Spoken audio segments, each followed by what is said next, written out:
Welcome to class of chemistry. We are studying 12th standard chemistry, lesson number 16, green chemistry and nanochemistry. We discussed green chemistry in previous video. Today we will learn a new topic, that is nanochemistry.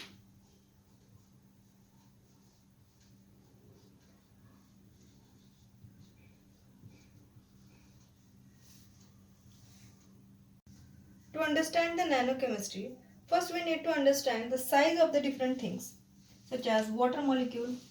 Its size is 0.1 nanometer.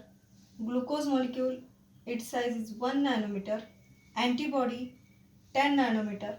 Bacteria, up to 1000 nanometer. If we convert 1 nanometer into meter, it will be 10 raised to 9 meter.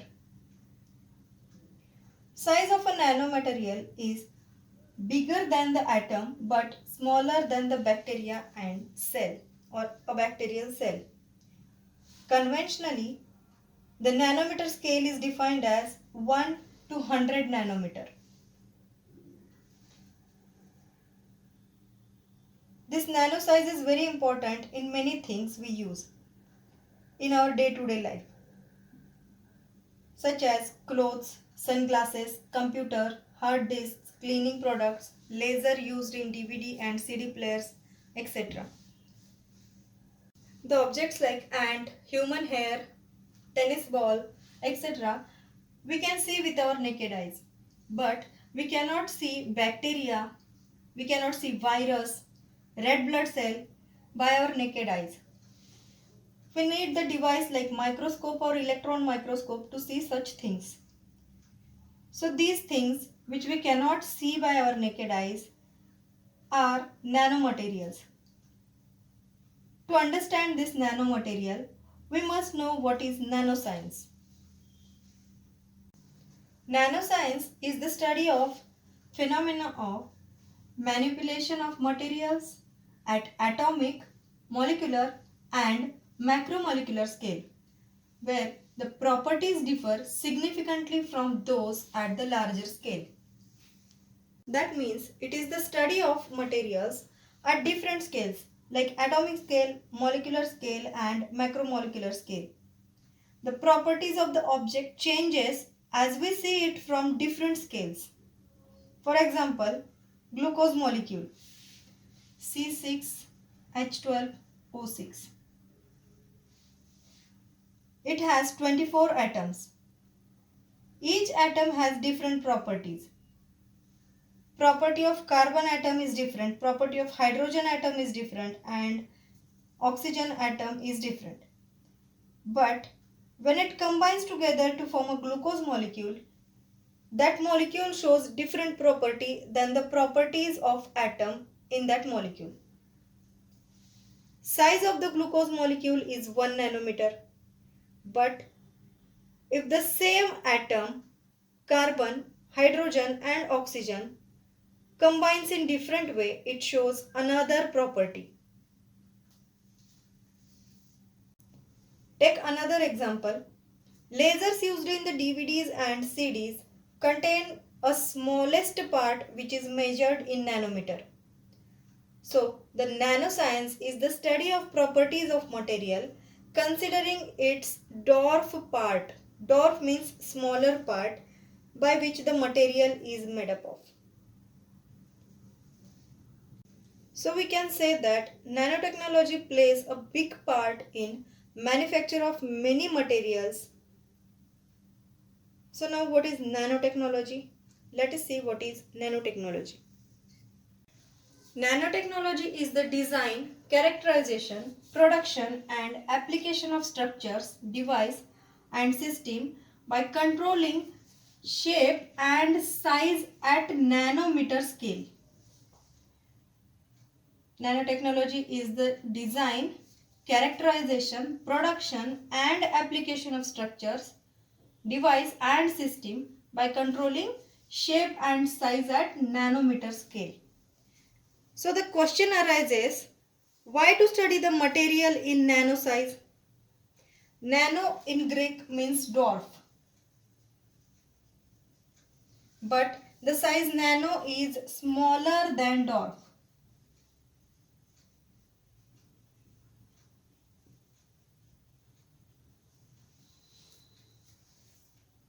Nanometer scale is defined as 1 to 100 nanometer. 1 millimeter is equal to 1 billionth of a meter, and that is 1 nanometer is equal to 10 raised to minus 9 meter. Whenever we see at any object, we see that object as a bulk, means as a whole object, and not as the particle or the atom from which it is made up of. For example, if you are looking at this board, you look like a board. That means you look it as a whole board and not as a particle or the material from which this board is made up of. Means if we see the blood, we will see the red colored liquid, but we don't see or think of the particles from which that blood is made up of. If we see sand, we see that as a bulk, but we can see a grain of sand also. It has the same bulk properties. But if we try to measure and study the synthesis of that material at nanoscale, it possesses unique optical property, structural property, thermal, catalytic, magnetic and electrical properties, etc. These properties change as a function of size and are very different from their bulk material. Now, let us see what is nanomaterial. The nanomaterial is a material having structural components with at least one dimension in the nanometer scale, that is 1 to 100 nanometer. The nanomaterials are larger than single atom but smaller than bacteria and cell. The nanomaterials may be nanoparticles, nanowires and nanotubes according to the dimensions. Fourth one is nanostructured material may be large organic molecule, inorganic cluster compounds and metallic or semiconductor particles. So these are some properties of nanomaterial. Now let us see what is 0, 1 and 2 dimensional nanoscale system. 0 dimensional nanostructures.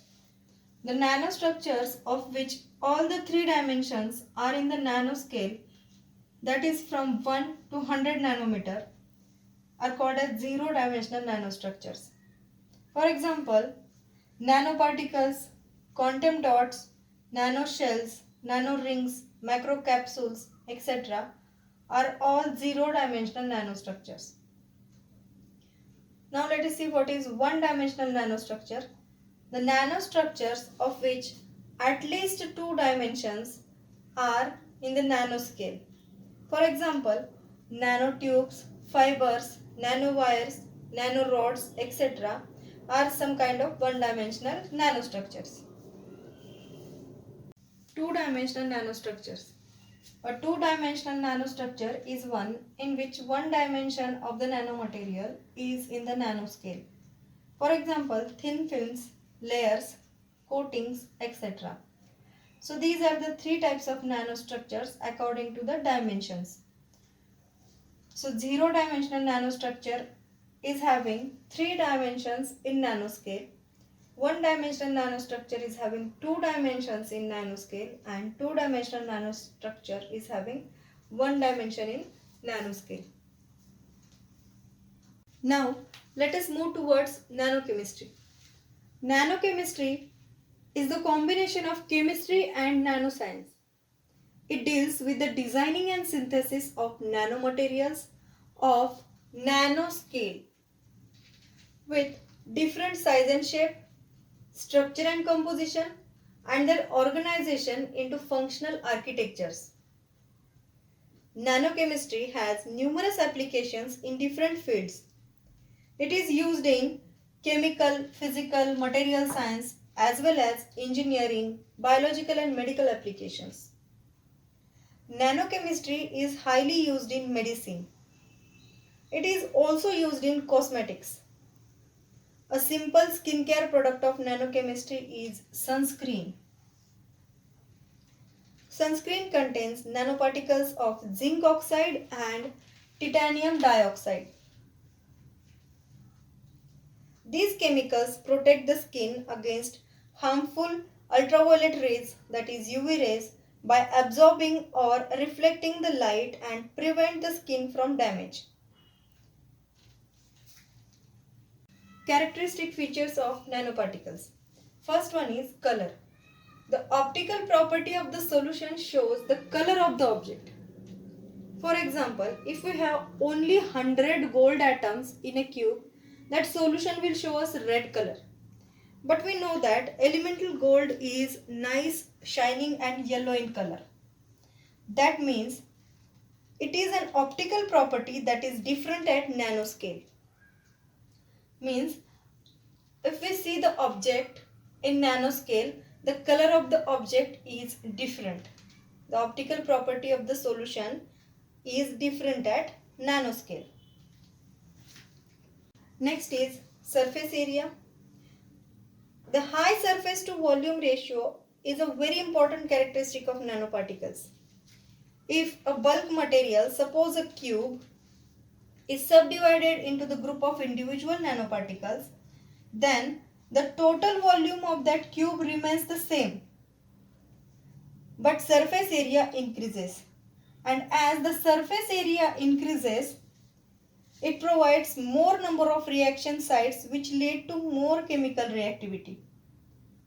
So this is about the surface area. That means if the surface area increases, more number of reactions can be carried out on same volume of the material.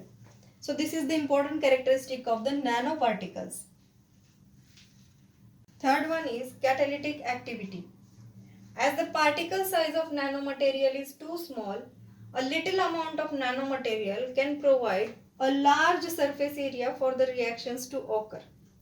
In this way, nanomaterial shows a good catalytic activity. We have already studied the catalytic activity in the 11th standard in lesson adsorptions and colloids. So we can relate the catalytic activity of nanoparticles or nanomaterials with that. For example, take a piece of charcoal and the same amount of charcoal in the powder form.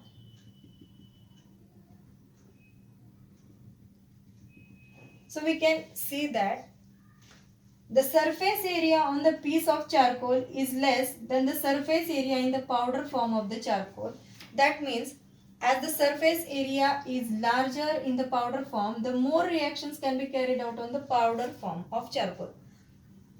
So the less amount of nanomaterial is required to carry out more number of reactions. That means a small amount of nanomaterial can also provide more amount of reactions. Usually, nanomaterials are heterogeneous catalysts, that is, the catalysts are in the solid form and the reactions occur on the surface of the catalyst.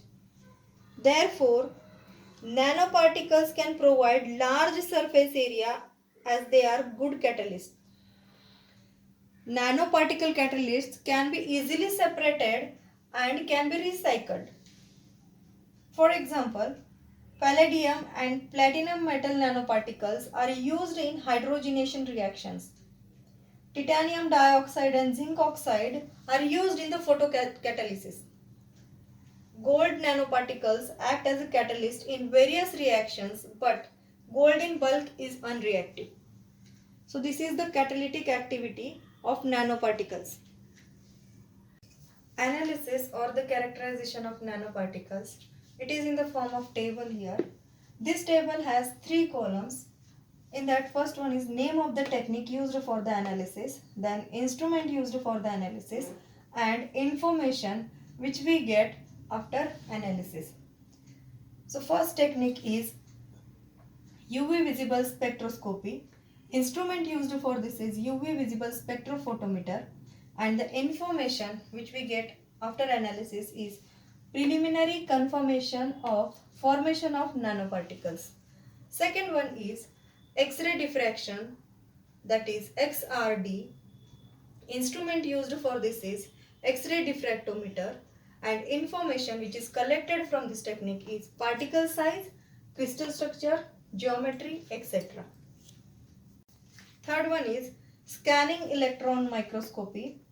Instrument used for this is scanning electron microscope, which is SEM. Information which we collect from this analysis is structure of surface of the material, that is morphology. Fourth one is transmission electron microscopy. Instrument used for this technique is transmission electron microscope, which is also called as TEM, and the information which we get from this technique is particle size. Then last is FTIR, that is Fourier transform infrared spectroscopy. Instrument used for this is Fourier transform infrared spectrophotometer, and the information which is collected from this technique is absorption of functional groups and binding nature. So this is the analysis or characterization of nanoparticles.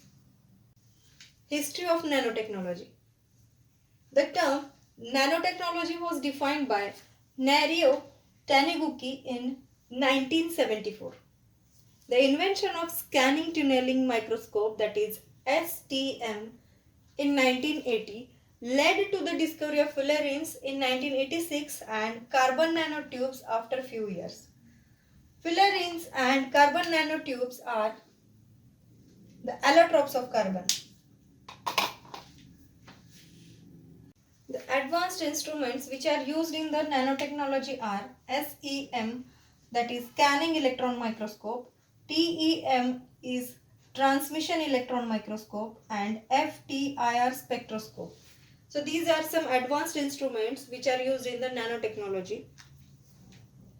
Nanomaterials have been produced and used by humans from hundreds of years, but its understanding as nanomaterial is in the recent years. Due to the advanced tools and sophisticated instruments, it becomes easier to acquire the information of nanostructures or nanotechnology. For example, a beautiful ruby red color of some ancient glass paintings is due to the gold and silver nanoparticles trapped in the glass matrix. Second is the decorative glaze or metallic film known as luster found on some medieval pottery is due to certain spherical metallic nanoparticles. One more example is carbon black, which was discovered in 1900, is a nanostructured material that is used in the tires of car to increase the life of the tire. Next is carbon nanotubes. Carbon nanotubes are made up of graphite sheets with nano-sized diameter. They have highest strength. Some more examples are fumed silica, a component of silicon, rubber coatings, sealants, and adhesives is also a nanostructured material. To understand the actual size of nanoparticles, we can compare it with the another examples. If we visualize the size effect, we can understand the actual size of nanoparticles. For example, the difference between Earth and an apple, and the difference between the atom and an apple.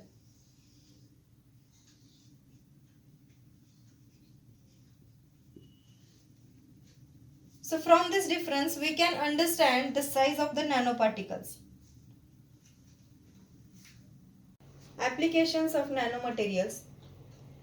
As the nanomaterials has its unique physical, chemical, optical, structural, catalytic and many more properties, it has huge number of applications.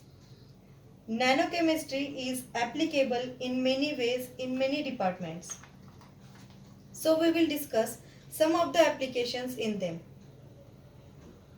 Nanomaterials are used in the glass industries to make scratch-proof eyeglasses. In cosmetics to produce sunscreen. They are also used in the hardware to produce crack-resistant paints. Nanomaterials are also used in the transport. Nanomaterials are also used in electronic devices, for example, in magnetoresistive random access memory, that is MRAM. These also have the applications in water purifiers, that is in the water purification techniques. For that, silver nanoparticles are used. Silver nanoparticles act as highly effective bacterial disinfectant which removes E. coli from the drinking water. E. coli is a kind of bacteria which is responsible for the stomach disorder. And therefore it is necessary to remove such kind of bacteria from the water, and nanotechnology plays an important role in removing the kind of bacteria from the drinking water. And for that, silver nanoparticles are used. The most known example of self-cleaning technique by nanomaterials is the lotus plant. The botanical name of lotus plant is Nilambo nucifera. We often see lotus in many places which are muddy, but the keen observation of lotus leaves shows us that they are clean. This clean leaves is due to the nanostructures on the lotus leaves, which repel water, which carries dirt as it rolls off. Lotus effect is the basis of self-cleaning windows. Advantages of nanoparticles and nanotechnology. So first advantage is in the electronic and computing sector. Nanotechnology plays an important role in the revolution in electronics and computing sector. The number of electronic devices and computing devices are made up of nanoparticles. Next is in the energy sector. If the nanoparticles or nanotechnology is used in the energy sector, it can make solar power more economical. The use of nanoparticles can make the energy storage devices more efficient. The third advantage is in the medical field. Nanoparticles can be used for manufacturing smart drugs, which can help to cure the diseases faster without any side effects. Nanotechnology plays an important role in curing of the life-threatening diseases like cancer and diabetes. Now, let us see what are the disadvantages of this nanotechnology. Even though nanotechnology has many advantages and it has raised the standard of living, it has some disadvantages also. The most important risk of using nanotechnology is it can cause the air pollution. The pollution occurred due to the nanoparticles is known as nanopollution.